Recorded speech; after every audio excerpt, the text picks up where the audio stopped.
찬송하는 소리 있어 사람 기뻐하도다. 하늘 아버지의 이름 거룩거룩하도다. 세상 사람 찬양하자.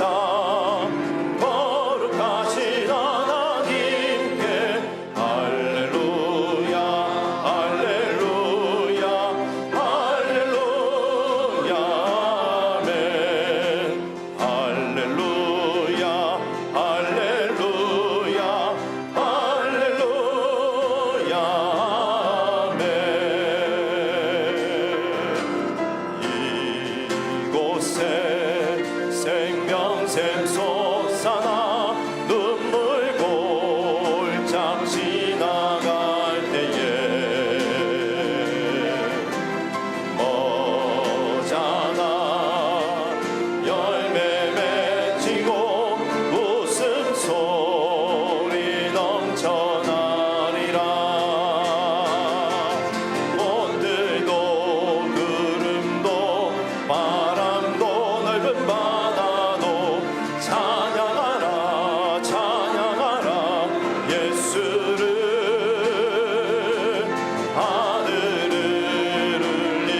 저희 교회 청년부 다윗회입니다. 우리 사부 예배 오시면 더 귀한 예배 현장을 볼 수 있을 것입니다. 계속해서 우리 청년 사역에서 기대해 주시고 또 캠퍼스 사역이 이루도록 계속 기대해 주시기를 바랍니다. 우리 계속해서 번개 월식과에서 찬양을 영광 돌려 주시겠습니다.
하나님 말씀 오늘은 역대상입니다.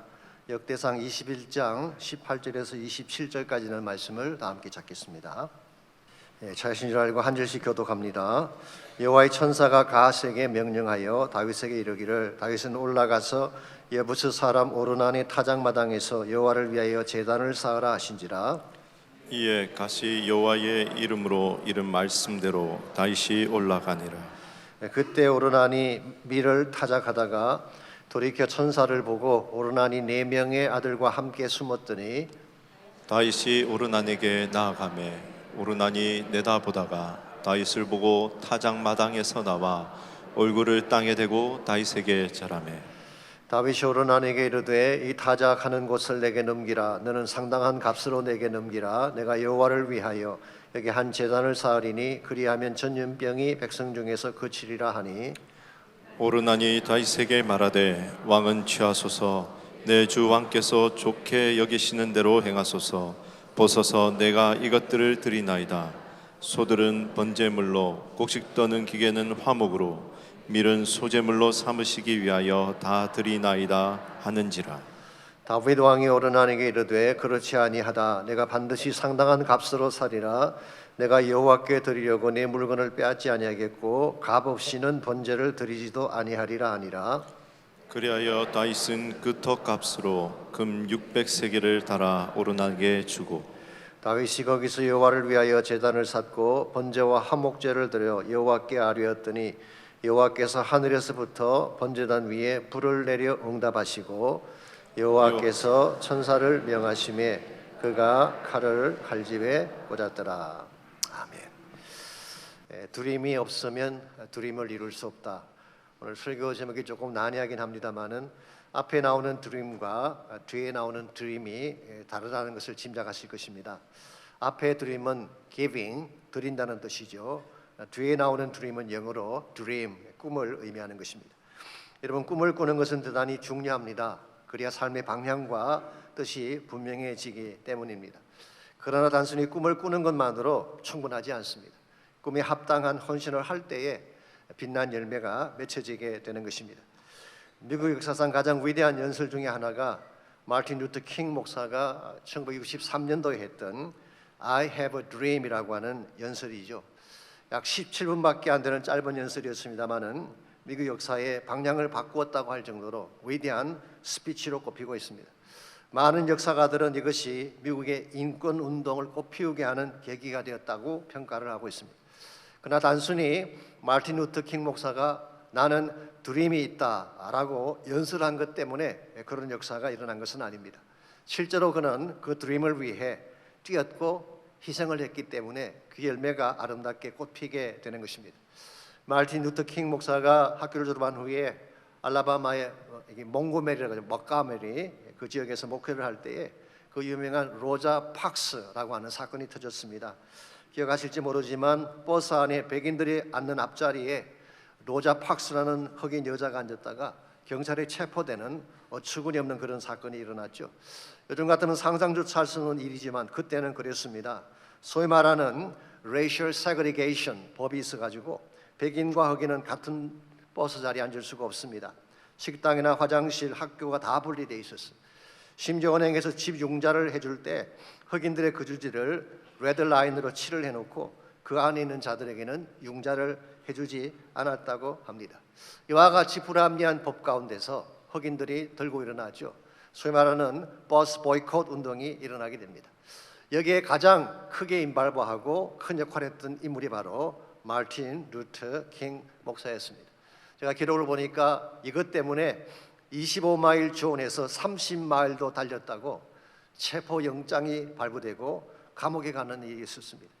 그의 집에 폭탄이 장치가 돼서 폭파되는 이런 끔찍한 일도 벌어졌고 칼로 가슴을 찌르는 사람도 등장을 했습니다.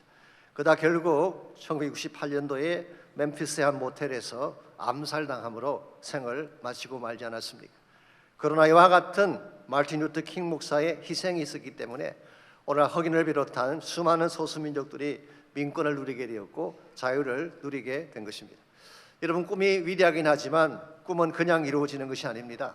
꿈을 성취하려면 반드시 대가 지불을 해야 되는 것입니다. 아무리 화려한 꿈이라고 할지라도 그 꿈에 합당한 헌신을 하지 아니하면은 망상이 되고 심지어 갭꿈이 되고 마는 것입니다. 그래서 하버드 대학 도서관에 가면 이런 글귀가 적혀 있다고 합니다. 하버드의 30훈이라고 이렇게 부른다고 하는데요. 이런 말입니다. 당신이 지금 잠을 자면 If you sleep now, you can dream. 꿈을 꿀 수 있습니다. 그러나 지금 공부를 하면 if you study, you can achieve your dream. 당신의 꿈을 성취할 수 있습니다. 꿈을 꾼다고 되는 게 아니라는 거죠. 꿈을 꾸고 그것도 중요하지만은 그게 합당한 노력을 하고 헌신을 할 때에 소원이 성취되고 이루어진다는 것입니다. 하나님 나라의 꿈도 마찬가지입니다. 솔직히 하나님 나라 비전에 대해서 말하지 않는 사람이 있나요? 요즘 얼마나 많은 사람들, 많은 교회들이 킹덤 비전에 대해서 외치고 있습니까? 그럼에도 불구하고 실제로 그 비전을 위해 자신을 드리는 사람들은 생각보다 많지 않습니다. 저희 본교회도 그동안에 KFC라고 Kingdom Focused Church를 표방하면서 선교에 대해서 강조를 많이 해왔죠. 나 솔직한 제 고백은 생각처럼 선교에 전념을 하지 않았던 것은 사실입니다. FF 일기를 끝내면서 사실 많이 달라지긴 했습니다.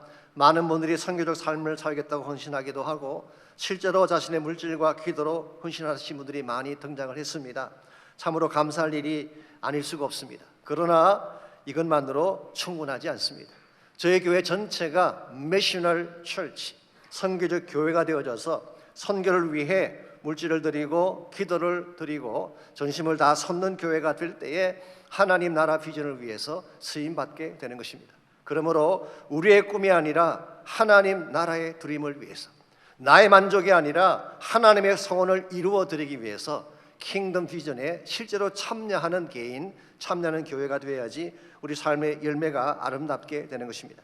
우리가 어떻게 하면은 하나님 나라 비전에 함께 동참을 해서 하나님이 가장 기뻐하시는 소중한 열매를 잘 맺으며 살아갈 수 있을지 오늘 같이 봉독한 본문을 중심으로 이것을 함께 정리하려고 합니다. 오늘 같이 봉독한 본문에 보시면 다윗이 남겼던 마지막 업적에 대한 말씀이 기록이 되어 있습니다. 근데 참 아이러니하게도요, 이 업적은 다윗이 저지른 마지막 실수 위에 세워져 있습니다. 제가 그 배경을 간단하게 정리해 드리자면 먼저 앞으로 가셔서 1절을 잠깐 보시기 바랍니다. 사탄이 일어나 이스라엘을 대적하고 다윗을 충동하여 이스라엘을 계수하게 하느라. 이것은 다윗이 인구조사를 한 사실을 말씀하고 있는 것이죠. 그런데 동일한 내용을 기록하고 있는 사무엘하 24장을 보면 하나님께서 다윗을 격동시키셔서 인구조사를 하겠다고 기록합니다. 어느 것이 맞는 것일까요? 사탄이 격동한 것일까요? 하나님이 격동하신 것일까요? 제 생각에는 사탄이 충동을 했다고 생각합니다. 다윗의 마음속에 있는 인간적인 과시욕과 교만을 사탄이 건드린 것입니다.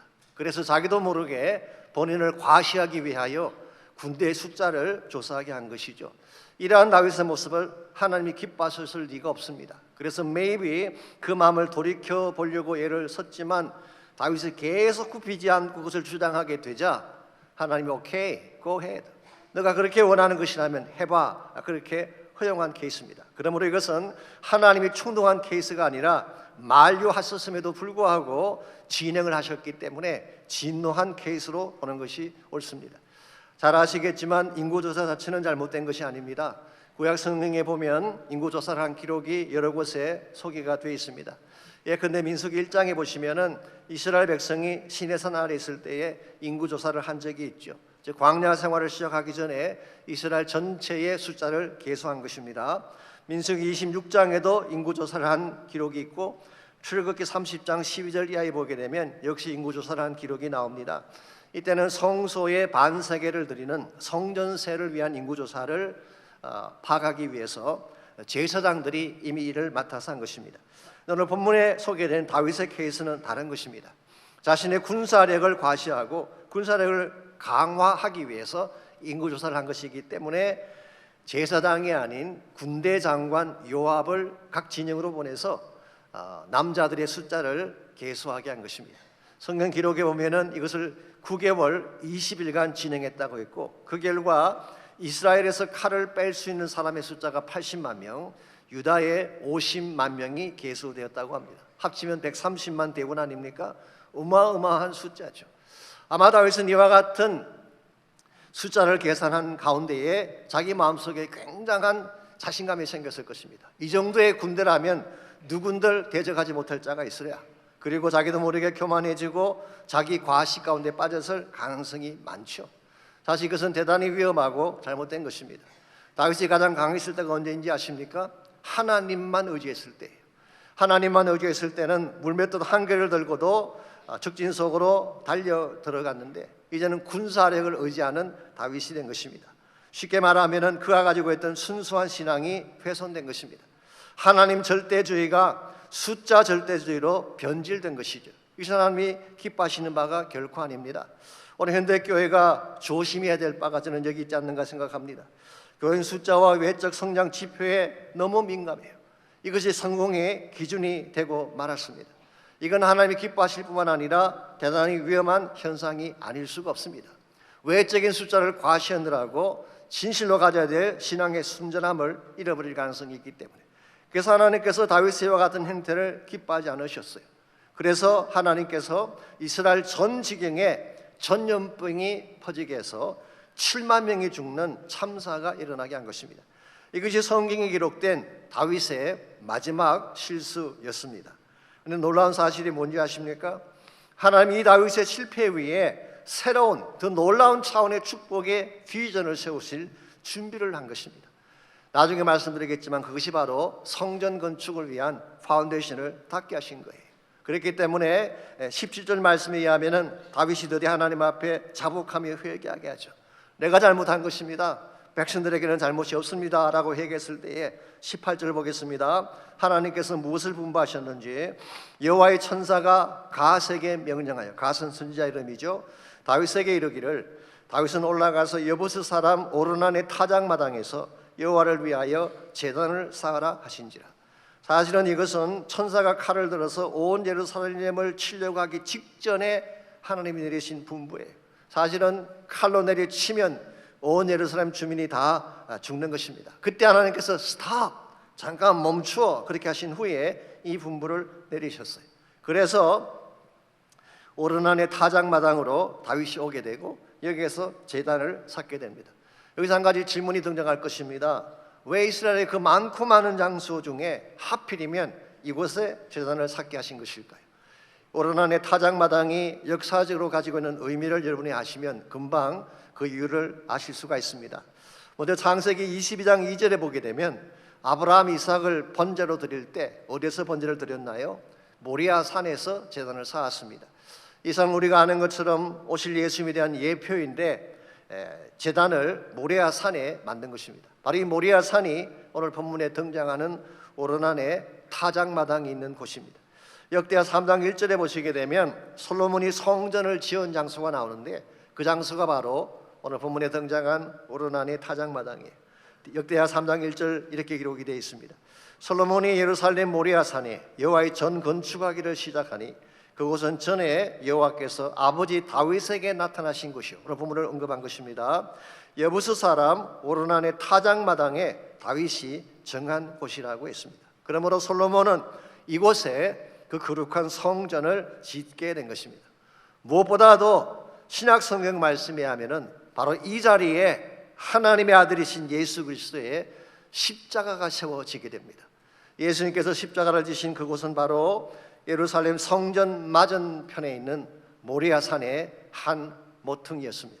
이런 측면에서 정리해 보면 오르난의 타작마당은 단순한 타작마당이 아닙니다. 다윗의 속죄만을 위한 장소도 아니었어요. 그곳은 장차 온 인류를 구원하기 위해 하나님의 아들이신 예수님의 십자가가 세워진 장소입니다. 그러므로 모리아산은 하나님 구속사의 중심 센터라고 할 수가 있고 온 인류를 구원하실 하나님의 비전이 서려 있는 장소라고 부를 수가 있습니다. 실제로 히브리 말로 모리아라는 말의 의미가 무엇인지 아십니까? 두 단어의 합성입니다. 모리라고 하는 단어는 본다는 뜻, to see, to take a vision, 비전을 본다, 그런 의미를 갖고 있습니다.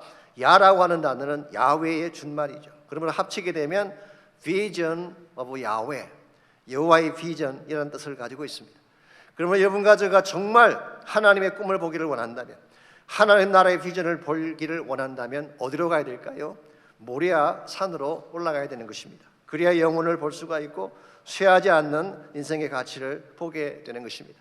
오늘 수많은 사람들이 저마다 성공하겠다고 산을 올라가고 있죠. 이 세상의 산이라고 하는 것은요, 아무리 오르고 올라도 끝이 없습니다. 오늘 수많은 사람들이 그 성공의 정상에 올라가려고 밤낮을 열심으로 뛰고 있지 않습니까? 아무리 올라가도 끝이 보이지 않아요. 설사 그 산의 정상에 올라간다고 할지라도 올라가 보면 아무것도 없어요. 그러므로 세상의 산을 올라가는 이 삶은 허무한 삶이요 참된 가치를 위한 삶이 아니라고 말할 수밖에 없습니다. 혹시 아실지 모르죠. 미국의 물리학자 중에 J. 로버트 오펜하이머라고 하는 유명한 물리학자가 있었습니다. 원래 유태인이죠. 이분은 하버드 대학 출신이고 캠브리지 대학에서 공부를 했고 독일의 괴팅겐 유니버시티에서 PhD를 했습니다. 나중에 UC 버클리에서 교수를 했고 프린스턴 대학에서 역시 교수를 했죠. 이 사람이 2차 대전 당시에 로스 알라모스 랩이라고 하는 실험실에서 디렉터로 일을 했습니다. 이곳이 어디냐고 하면요, 소위 말해서 원자 폭탄을 만들기 위한 이 맨하탄 프로젝트라고 그러는데요, 이 맨하탄 프로젝트의 중심 랩이에요. 거기에서 그는 원자 폭탄을 만들었고요. 그래서 오늘날도 그 사람을 원자 폭탄의 아버지라고 부르고 있죠. 이와 같은 화려한 경력을 가진 사람이기 때문에 얼마나 그 삶이 브릴리언트했겠어요. 누가 봐도 성공의 정상에 올랐다 그렇게 말할 것입니다. 그럼에도 불구하고 이분이 죽기 1년 전에 자신의 업적에 대해서 다음과 같은 말을 남겼다고 합니다. 내가 이루겠다고 믿었던 모든 것들은 바람을 잡는 것과 같았습니다. 이 솔로몬의 전도서를 인용한 것입니다. Like chasing the wind, 바람을 쫓아다니는 것과 같았습니다. 그것이 남긴 것은 only the taste of ashes, 스디선 잿 맛밖에 남긴 것이 없습니다. 여러분, 이것이 바로 세상 성공의 현주소입니다. 많은 것을 잡은 것 같은데 모든 것이 허무한 애쉬와 같은 것입니다. 바람만 불면 흔적 없이 날아가 버리는 잿더미 같은 성공, 여기에 여러분의 인생을 걸겠습니까? 이건 허물어 가는 첩경이 아닐 수가 없습니다. 그러므로 정말 여러분과 제가 바른 꿈을 위해 살기를 원한다면 세상의 산이 아니라 하나님의 산, 모리아 산을 올라가야 하는 것입니다. 그 산에 올라가서 정말 보아야 될 하나님 나라의 비전을 보고 그게 합당한 헌신을 드릴 때에 한 번을 살아도 바르게 살 수 있고 정말 하나님이 기뻐하는 좋은 열매를 맺을 수가 있는 것입니다. 그러므로 우리가 어떻게 하면 허무한 이 세상의 꿈이 아닌 하나님의 나라 꿈에 참여를 해서 참된 가치를 향해 살아갈 수 있을지, 오늘 본문에 소개된 다윗의 케이스를 통해서 하나님 나라 비전에 참여하는 비결에 대해서 함께 정리해 보려고 합니다. 첫 번째로 우리가 하나님 나라 비전에 참여하려면은 하나님이 준비하신 구속의 계획을 알아야 합니다. 하나님의 구원 플랜을 알아야지 그 비전에 참여할 수가 있습니다. 흔히 그렇게 생각하죠. 구약 성경은 이스라엘 백성의 역사를 기록한 것이고 신약은 이방인들을 위한 책이다, 그렇게 구별합니다마는 그건 잘못된 판단입니다. 하나님은 처음부터 온 인류를 구원할 계획을 세우시고 모든 열방을 하나님 앞으로 부르시기를 원하셨습니다. 지난번에 FEP 강의를 할 때 제가 자세히 말씀을 드렸습니다마는 이것을 보여주는 구약의 키 텍스트가 있어요. 세 개의 본문이 있습니다. 그 첫 번째가 창세기 12장 1절에서 3절이죠. 거기 보게 되면 하나님이 아브라함을 부르신 후에 아브라함에게 주신 약속이 기록이 되어 있습니다. 내가 너로 큰 민족을 이루고 내게 복을 주어 내 이름을 장대하게 하리니 너는 복이 될지라. 너를 축복하는 자에게는 내가 복을 내리고 너를 저주하는 자에게는 내가 저주하리니 땅의 모든 족속이 너로 말미암아 복을 얻을 것이라 하신지라. 여기 보시면은 복이라는 단어가 반복해서 나오죠. 내가 너에게 복을 주고 You shall be a blessing. 너 자신이 복이 되라, 그렇게 말씀하셨어요. 여기서 말하는 복은 물론 일반적인 복이 포함될 것입니다만은 그러나 궁극적으로는 예수 그리스도를 통한 구원의 복을 말하는 것입니다. 갈라디아서 3장 13절에서 16절을 보게 되면 사도 바울이 이 부분을 자세하게 설명을 잘 해놓고 있습니다. 즉 예수의 십자가를 통하여 구원받게 되는 복을 아브라함의 복이라고 말한 거예요. 자, 그럼 이 복이 누구를 위한 것일까요? 이스라엘 백성만을 위한 것, 혹은 유대인들을 위한 것 아닙니다. 분명히 말씀하기를 모든 족속이 너로 말미암아 복을 얻을 것이라. 그리고 하나님의 오리지널 플랜은 처음부터 모든 족속, all nations, 모든 열방, 모든 민족을 다 포함한 것입니다. 오늘 저번 제가 인생을 열심히 살아야 될 이유가 있습니다. 복이 되기 위하여 복을 받는 삶. 쉽게 표현하면은 참된 복인 복음을 나누기 위해서 돈도 벌어야 되고 인류학교도 들어가야 되고 건강해야 되고 성공한 사업가가 돼야 된다, 그런 뜻이에요. 참된 복을 나누기 위해서 우리가 복받는 인생이 되면 하나님 비전 위에 쓰임받게 되는 것입니다. 두 번째 성경구들이 출애굽기 19장 4절에서 6절입니다. 거기 보시면은 시내산 밑에서 하나님이 이스라엘 백성에게 주신 사명 선언이 나오죠. 흔히 말해서 이스라엘 민족의 미션 스테이트먼트, 사명 선언서가 거기에 잘 나와 있습니다. 그게 보게 되면 핵심은 이것입니다. 내가 너희 이스라엘을 제사장 나라로 삼아서 모든 열국이 하나님께로 돌아오게 하겠다.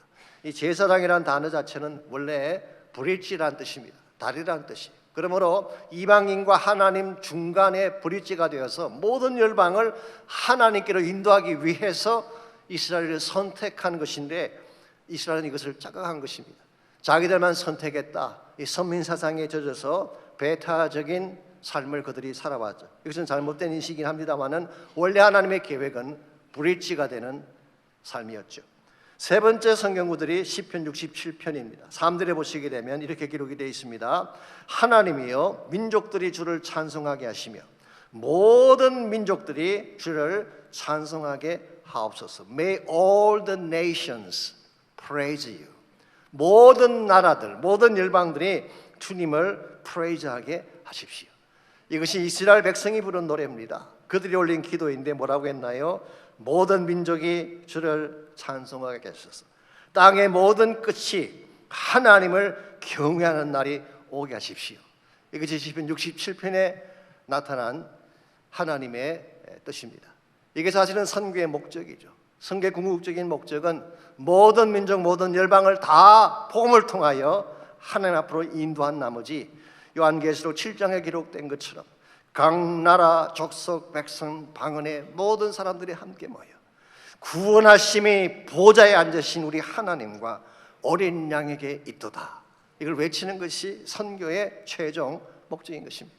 오늘 우리가 이 사실을 바로 알고 하나님의 부르심 앞에 순종할 때에 여러분을 통해서 주의 비전이 성취되게 되고 천국의 열매가 맺혀지게 되는 것입니다. 저는 개인적으로 이번 단기 선교팀들, 저에게도 7팀이 나갔는데요, 정말 너무 감사하고 너무 자랑스럽습니다. 어떻게 이 여름 기간 휴가를 가도 시원찮을 그 기간에 선교지 가서 이렇게 수고를 하시는지 정말 너무 감사해요. 저도 지난 금요일 잠깐 멕시코의 엔스나다를 다녀왔는데요, 홍록균 선교사님을 위로하고 싶은 마음도 있었고, 또 한 가지 이유는 여성들을 위한 양도원을 짓고 싶다는 계획을 말씀하셔서 그것을 보기 위해 잠깐 다녀왔습니다. 아실지 모르지만 현재 그곳에 양로원이 있는데 그것은 남자들만을 위한 양로원입니다. 대다수의 사람들이 가족에게 버림받고 스스로 힘으로 살 수 없는 장애자들이에요. 홍 선교사님 말씀에 의하면요, 지난 3년 동안 팬데믹이 왔을 때 모든 시설에 있던 사람들을 다 모이지 못하도록 했는데 그 양로원에 있는 사람은 한 명도 흩어지지 않고 다 그곳에 머물렀대요. 이유가 무엇인지 아십니까? 돌아갈 가정이 없으니까. 돌아가고 싶어도 갈 집에 가는데 아무도 케어할 자가 없으니 갈 곳이 없어서 그곳에 머문 거예요. 근데 참 감사하게도 그 3년 기간 동안에 거기에 있는 분들을 잘 지켜주셔서 건강한 모습으로 뵐 수 있게 된 것입니다. 너무 감사한 것은 제가 이번에 갔을 때 침례식을 베풀게 됐는데요, 제가 그동안 많은 침례를 행했습니다만은 아마 이번처럼 감격적인 또 침례가 있었을까 할 정도로 솔직히 제가 눈물이 쏟아지는데 견딜 수가 없었어요. 사람들 보기 때문에 감추려고 했지만 감추지 못할 정도로. 왜 그랬는지 아십니까? 그 이방인들이, 세상에서 버림받았다는 그 사람들이, 가족에게조차 버림받은 그 사람들이 예수 그리스도를 주로 고백하고 손들고 기도하는데 어찌 제가 울지 않을 수가 있겠어요? 그래서 제가 깨달은 사실이 있습니다. 아, 주님의 눈물이 이런 것이겠구나. 돌아올 자가 돌아왔을 때에, 그들이 예수 믿고 구원받고 천국 백성 되었을 때에 하나님이 흘리실 감격의 눈물이 이런 것이겠구나, 제가 깨달은 적이 있습니다. 사랑하는 성도 여러분, 지금도 하나님은 일하고 계십니다. 언제까지 일하실까요? 모든 열방이 복음 듣고 주 앞으로 돌아오는 그날까지. 그러므로 여러분과 저도 일에 동참해야 됩니다. 그래야 바른 비전으로 살 수가 있는 것입니다. 두 번째로 하나님 비전에 참여하려면 대가 지불을 해야 됩니다. 어떠한 비전, 어떠한 위대한 꿈도 대가 지불이 없이 이루어질 수가 없습니다. 하나님 나라 비전도 마찬가지죠. 하나님 나라 비전도 우리가 거기에 합당한 대가를 지불했을 때에 그 비전의 열매가 맺혀지게 되는 것입니다. 23절 말씀 보시면 이 다윗이 오르난의 타작마당이 나타나자 오르난이 어떤 반응을 보였나요? 왕이 나타났으니까 땅에 얼굴을 대고 왕을 영접한 후에 23절 보시면 이렇게 고백을 합니다. 오르난이 다윗에게 말하되 왕은 취하소서, 내 주 왕께서 좋게 여기시는 대로 행하소서. 보소서, 내가 이것들을 드리나이다. 소들은 번제물로, 곡식 떠는 기계는 화목으로. 이 곡식 떠는 기계는 나무로 만든 것입니다. 그러므로 땔감으로, 밀은 소제물로 삼으시기 위하여 다 드리나이다. 이걸 보면요, 오르난도 대단한 인물인 것을 알 수가 있습니다. 웬만한 사람 같았으면 에이 된통 걸렸네, 하필 왜 우리 마당으로 오는 거야, 그렇게 불평할 법도 한데 그는 그렇지 않았어요. 왕이시여, whatever you want, take it all. 무엇을 원하든지 다 드리겠습니다. 다 가져가십시오. 그때 이 말을 들은 다윗이 뭐라고 반응했을까요? 24절입니다. 다윗 왕이 오르난에게 이르되 그렇지 아니하다. 내가 반드시 상당한 값으로 사리라. 내가 여호와께 드리려고 내 물건을 빼앗지 아니하겠고 값 없이는 번제를 드리지도 아니하리라. 사실 일국의 왕이라면 뭐든지 다 가질 수 있지 않습니까? 근데 다윗은 그렇게 하지 않았어요. 오히려 상당한 값으로 사리라. I will pay the full price for it. 그것을 사기 위해 충분한 대가를 지불하겠다. 그러면서 만고의 길이 남을 소중한 말씀 한마디를 남기게 되죠. 값 없이는 번제를 드리지 아니하리라. 번제라고 하는 것은 하나님께 드리는 제사이죠. 그러므로 자신이 가장 소중한 것으로 드려야지 다른 사람의 것으로 대신할 수 없다는 사실을 밝힌 것입니다. 그리고 다윗은 25절에 보면은 금 600세겔을 달아서 오르난에게 주었다고 했습니다. 이 가격은요, 단순히 타작마당 한 개 사는 가격이 아니라 모래산 전체를 다 살 가격을 지불한 것입니다. 자, 그렇다면 왜 다윗이 번제 한 번 드리기 위해서 이처럼 많은 돈을 지불했을까요? 이유가 뭘까요? 물론 하나님께 드릴 제사가 소중했기 때문이기도 하지만 더 큰 이유가 있습니다. 그가 하나님께 받은 은혜가 너무 컸기 때문입니다. 다윗은 알고 있었어요. 자신이 얼마나 하나님 앞에 허물이 많고 더러운 존재인지를. 기억나시죠? 우리의 아내 바세바를 취하기 위해 그가 행했던 악한 일이 있지 않습니까? 그때 그가 침상에 떠나가도록 회개하자 하나님 용서해 주셨어요. 그런데 이번에는 또 인구조사를 함으로써 하나님 마음을 아프게 했습니다. 근데 하나님 또 한 번의 기회를 주십니다. 타작마당에서 번제를 드리면 용서해 주시겠다는 것입니다.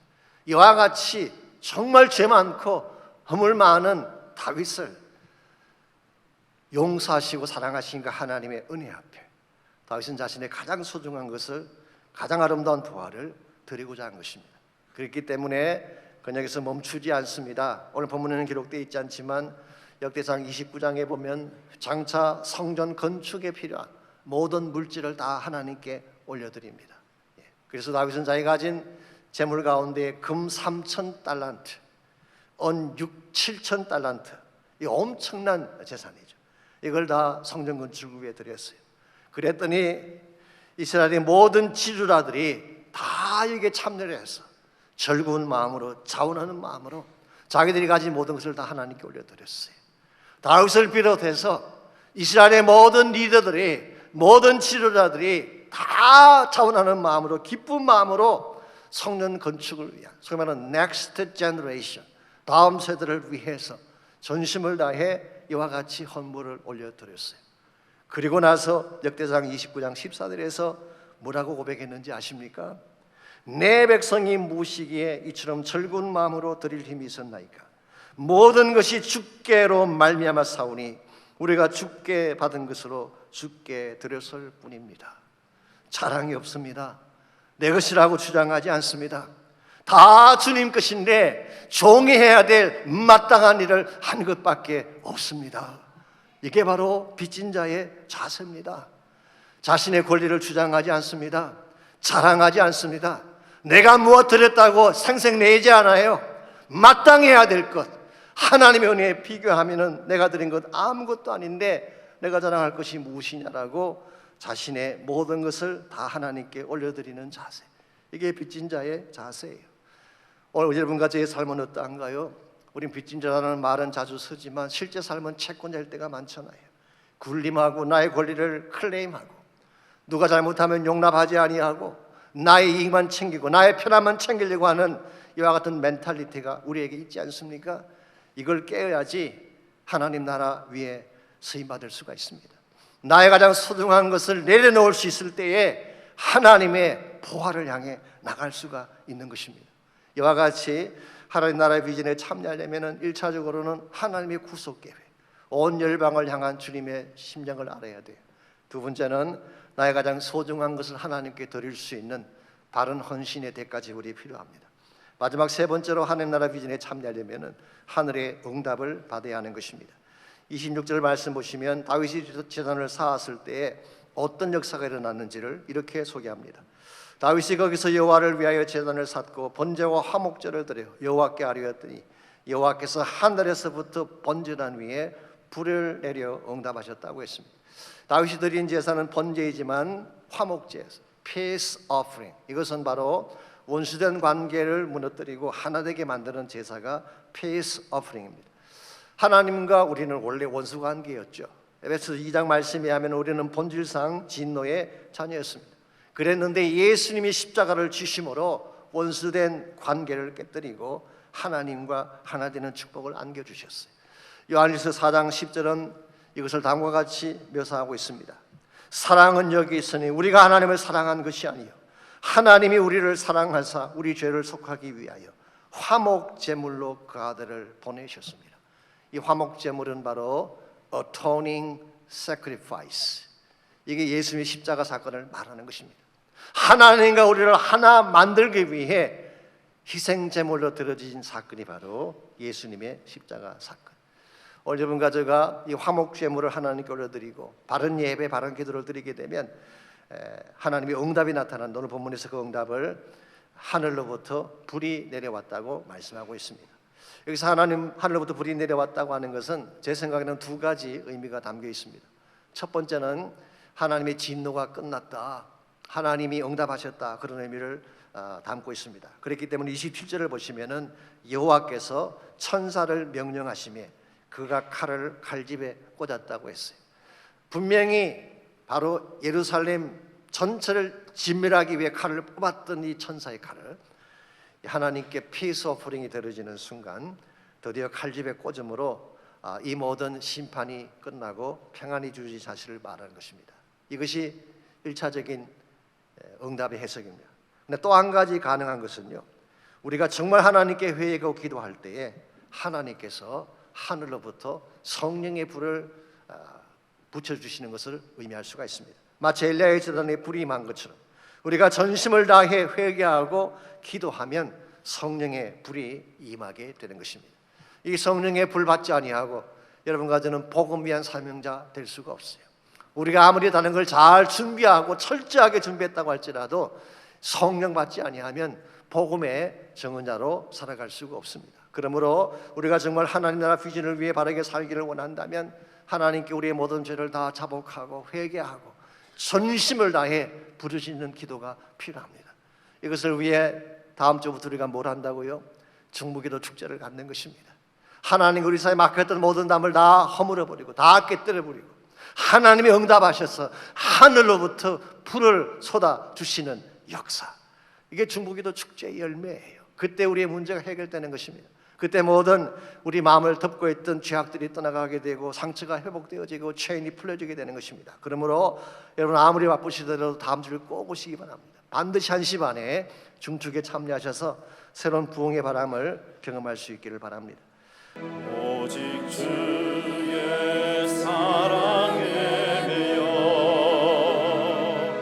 내 영 기뻐 노래합니다. 이 소망의 언덕 기쁨의 땅에서 주께 상드립니다. 다시 한번 고백할까요? 오직 주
땅에서 주께 내드립니다.